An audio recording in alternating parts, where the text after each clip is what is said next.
Buenos días, me da mucho gusto estar con ustedes esta mañana. Muchas gracias a la Universidad de Matanzas por la oportunidad de compartir algunas reflexiones relacionadas con nuestra tarea, la tarea de educar. Un saludo especial y mi agradecimiento al doctor Elmis Escribano. Gracias a su esfuerzo y dedicación, tenemos la oportunidad de charlar en estas jornadas académicas. Voy a conversar con ustedes acerca del trabajo docente ante los retos de la sociedad contemporánea o cómo repensar la docencia a contracorriente de la racionalidad técnico-instrumental. Antes voy a hacer una aclaración. No voy a hablar de la docencia en general. Me abocaré particularmente al trabajo docente en educación básica. Hablaré también a partir de las experiencias del caso mexicano que, aunque inevitablemente son resonancia de líneas de política que se han desarrollado en América Latina y que tienen una evidente influencia en decisiones marcadas por los organismos internacionales. Por lo tanto, creo que no serán del todo ajenas a otras experiencias en otras latitudes de nuestro continente. Es necesario también fijar nuestra posición, es decir, el lugar desde donde abordamos este tipo de temas, eh, donde prevalece la idea de que la educación no es un territorio neutral. Por el contrario, es el escenario en el que se manifiestan diversos eh, posicionamientos ideológicos que están en pugna.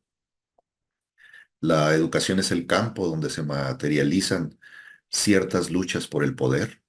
Se trata, por lo tanto, de un proceso dialéctico, eh, de tensiones, contradicciones, en el que las fuerzas políticas son portadoras de intereses de diversa naturaleza que se concretan finalmente en disposiciones legales y normativas y que finalmente devienen en estrategias y acciones concretas eh, que se materializan en el salón de clase, en la vida cotidiana de las escuelas y en las vivencias de los diversos actores educativos. Es decir, es lo que vivimos día a día. Eso habla también del empoderamiento de ciertas posiciones políticas e ideológicas por encima de otras, tensiones que se inclinan o que más bien inclinan la balanza hacia un lado u otro, dependiendo de determinados momentos históricos. En este sentido, creo que en México, al menos durante los últimos 30 años, asistimos al enfrentamiento entre visiones contrapuestas con respecto al papel de la evaluación pública, el Estado y la sociedad, con una clara preeminencia de los intereses corporativos y globalizadores por encima de las necesidades educativas de la población mexicana. Pero bueno, la ley del péndulo obliga a un movimiento de retorno y en estos momentos creo las políticas públicas en México, las políticas para la educación pública en particular, apuntan hacia otra dirección y hacen emerger la esperanza de mejores tiempos. Para comenzar con el tema, es necesario remitirnos al marco de la profesionalización docente, eh, pero atravesada desde luego por la economía de mercado.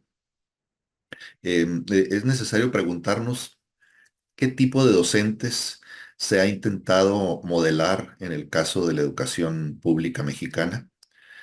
En las últimas 3 o 4 décadas se impuso la idea del docente de educación básica como un profesional de la educación, es decir, un especialista en una disciplina específica, con todas las implicaciones que esto tiene, aunque, bueno, la expresión misma de profesionalización parezca explícita, las experiencias concretas se debaten entre la formación técnica, es decir, el docente como un operador de programas, y por otro lado, la formación profesional, que nos remitiría al docente como un experto. Em, Pero ¿qué implicaciones tiene además esta tendencia profesionalizante? Bueno, pues que el profesorado debe responder al aquí y a la ahora, es decir, a las necesidades contextuales, al tiempo que lidian con las presiones externas del cambio permanente, la innovación y, por supuesto, eh, todo esto en medio de la incertidumbre. Estamos hablando de nuevas propuestas curriculares, enfoques pedagógicos diversos, esquemas organizativos y de planificación en continua efervescencia, nuevas formas didácticas, particularmente las relacionadas con las tecnologías de la información y la comunicación, el machine learning y la inteligencia artificial, asimismo formas alternas de evaluación. Todo esto acompañado de realidades laborales opresivas que vulneran la seguridad y el bienestar social y un sinnúmero de tareas que lejos de ser sustituidas unas por otras, se van acumulando y traslapando en el día a día de profesores y profesoras de educación básica. Como podemos ver, para el profesorado la agenda educativa es vasta y contradictoria, lo que genera tensiones y polaridades adicionales. Por un lado, hay que enfrentar la tensión entre estas tendencias hacia la homogeneización de las prácticas y de los resultados, a contracorriente de las necesidades específicas del estudiante. Por un lado están las tendencias individualistas frente al aprendizaje colaborativo.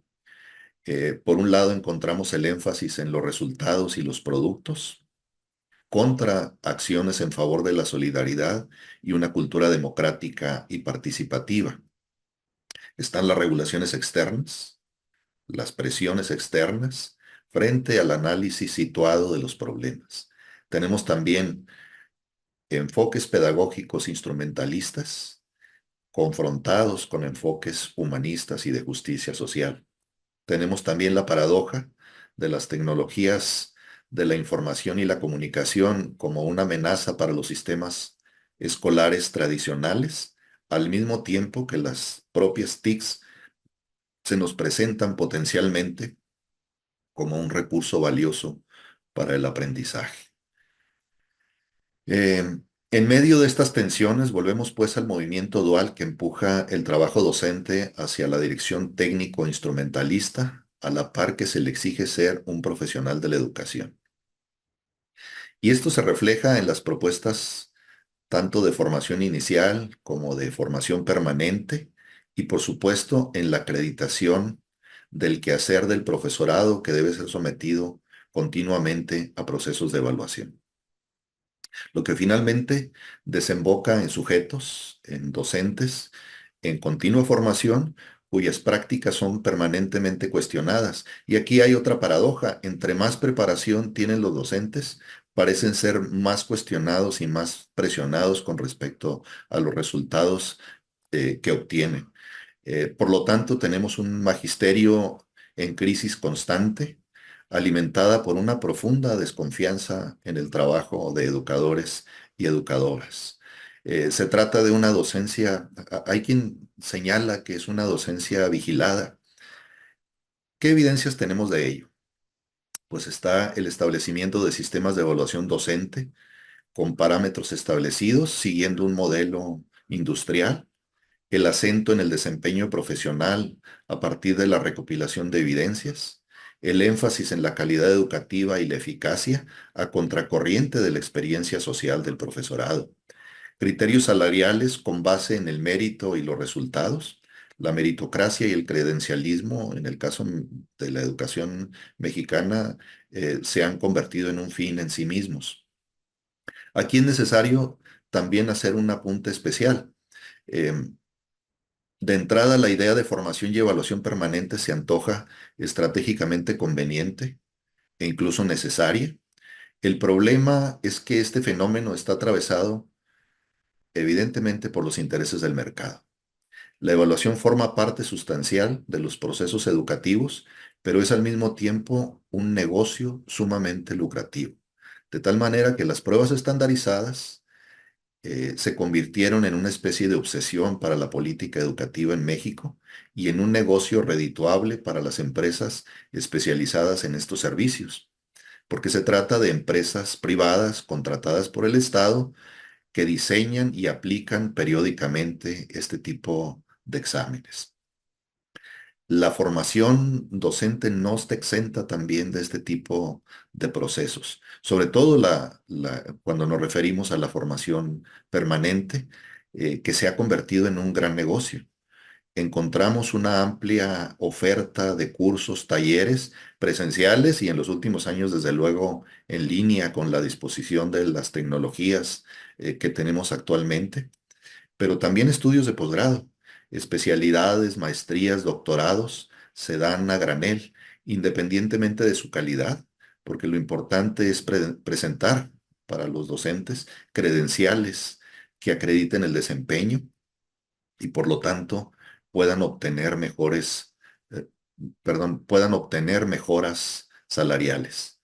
Esta posición instrumentalista nos ha llevado a un demérito de la docencia y de la educación pública en general, y en ello la SEP jugó un papel muy destacado, ¿no? La SEP, me refiero a la Secretaría de Educación Pública en México. Hubo un momento que incluso funcionarios de la Secretaría de Educación Pública declaraban que cualquiera puede ser docente. Afortunadamente, al menos una parte de estas políticas tan agresivas se han mitigado y actualmente se ha girado hacia la idea de una docencia humanista con sentido ético y compromiso social que intenta volver a las raíces, al origen de la educación pública mexicana, vinculada a la comunidad, a lo comunitario, a lo colectivo. Ello nos obliga a repensar la docencia a partir de propuestas muy interesantes y complementarias. Compartiré con ustedes 4 ideas que vale la pena explorar y discutir. Eh, Punto número 1, la idea del docente como un aprendiz, como alguien que está, no como un profesional, sino como alguien que está en proceso de formación. Número 2, los educadores y los procesos dialógicos. En tercer lugar, la docencia como una misión. Y finalmente, la labor artesanal del educador. Las primeras 2 ideas provienen de Freire. El docente como aprendiz no es el que sabe, sino el que está en la búsqueda del saber, el que aprende con y de sus estudiantes. Freire dice, el educador ya no es solo el que educa, sino aquel que en tanto educa, es educado a través del diálogo con el educando, quien, al ser educado, también educa. Así, concluye Freire, ambos se transforman en sujetos del proceso en que crecen juntos. Siguiendo también a Freire, tenemos que acudir a los procesos dialógicos. Él dice, el diálogo es el encuentro de los hombres para la tarea común de saber y educar. Por lo tanto, el docente no es solo el portador del conocimiento, sino el promotor del diálogo y el entendimiento. El docente es el puente entre el educando y la sociedad, el vínculo entre unas generaciones y otras. Tercer aspecto, la docencia como una misión. Esta idea me parece interesante y viene de 2 lados totalmente distintos. Por un lado, la experiencia mexicana de los años 30 y 40 del siglo XX, cuando la labor de enseñar era sobre todo una misión, porque estaba centrada fundamentalmente en la alfabetización, en el desarrollo de la comunidad, es decir, atención a temas como la salud y el bienestar social. Por lo tanto, el trabajo docente era el trabajo de un misionero. Y esto coincide con uno de los grandes filósofos de nuestro tiempo, que es Edgar Morán, para quien la enseñanza tiene que dejar de ser, aquí hay una idea sumamente poderosa, tiene que dejar de ser solamente una función, una especialización. Dice Morán, la enseñanza no tiene que ser solamente una profesión, tiene que volver a convertirse en una tarea de salvación pública, en una misión. La misión es, por lo tanto, elevada y difícil porque supone al mismo tiempo arte, fe y amor. No se trata solamente de conocimiento. También en el punto número 4, a contracorriente de la idea de expertise, del docente como un especialista, Rosa María Torres, una destacada académica mexicana, nos habla de la labor artesanal de los educadores.